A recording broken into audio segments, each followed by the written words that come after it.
What is up, my fellow creepers and things that go bump in the night? Welcome back to yet another episode of Creature of the Night. I am your host, Toxin, of course. Before we get started, you should know what to do. Hit that subscribe button, hit that little bell to let you know every time I upload so you can be the first one to see my videos. Let's do this, guys. My last video, I don't know, I felt like I maybe have rushed it, but I thought, we stay within the family, of course, and I'm talking, of course, of this time, the 2016, The Conjuring 2. If we keep doing this, you're going to die.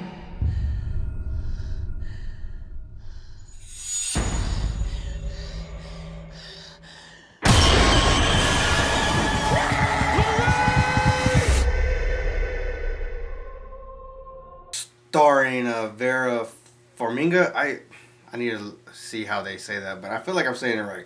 Patrick Wilson, Madison Wolfe, Francis O'Connor, director James Wan.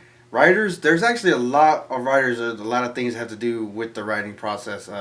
Screenplay by Chad Haynes and Carrie W. Haynes, and James Wan as well. And David Leslie Johnson McGoldrick. That's a long, I thought Mexicans had a long ass name. The story was actually by the Haynes as well, and James Wan. And it's actually based off of the characters by the Haynes. So I thought, a lot involved in the writing process, but I thought that was pretty dope, and I had to include all of them.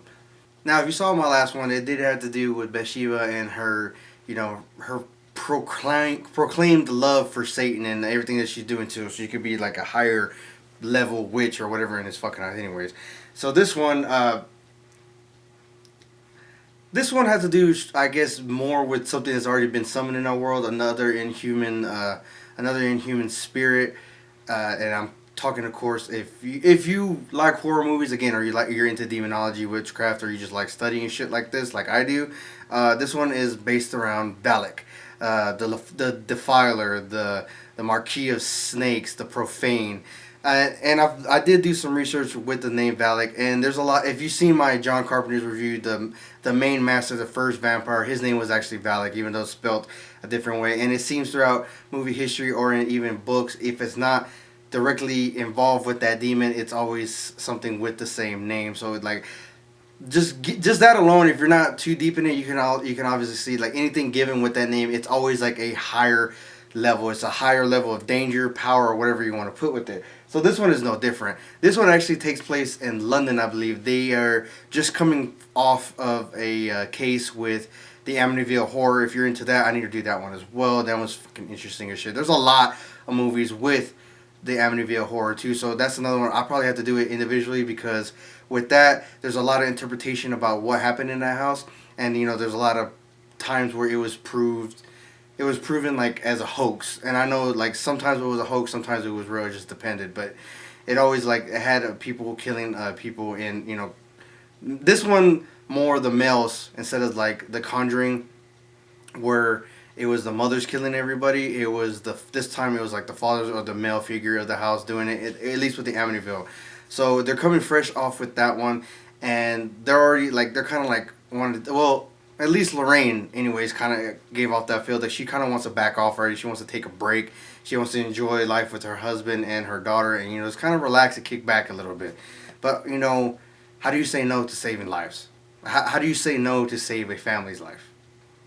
So this one's no different. The priest actually comes and asks, the Warrens, but I believe, if I remember correctly, Ed Warren was actually going to go investigate this by himself because he knows his wife's tired and she needs a break from all this. But that's a ride or die chick. They're not going to do anything. She's not going to let her husband do anything by herself. It's always together. It's never apart.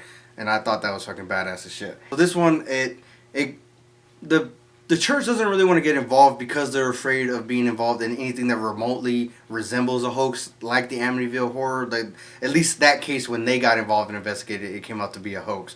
So they just don't want to do that because they have an image, even though the Catholic Church, just saying, doesn't really have a great image in the people's eyes. Well, a lot of people like that, like that research and shit like that, have heard things. They really don't. Their name is not tarnished. I'm just saying. So they just don't want to get involved with this. So they kind of send them out there, their liaison, just to go investigate and let us know what you think. If it's a hoax, no harm done. You just leave. If not, then we need to get involved and save these people. Well, the whole thing that's going on in this house, what it appears is there is an older man who died, and he's there to visit his family, but a new family has moved into the house, and he doesn't like that, so he's taking it out on a little girl. I guess demons, they always kind of latch onto the weak minded, or the ones that are easily influenced by outside sources. Just a weak person, both spiritually, mentally, emotionally, whatever. It just attaches themselves to them so they can break them down. Because of that, they can break them down faster. And so this little girl Janet is the main target.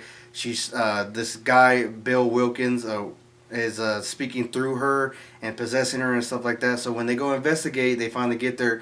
Lorraine is uneasy because she's like, I can't really sense anything. She senses the fear from the family, but she can't sense the presence of this ghost or whatever's doing this.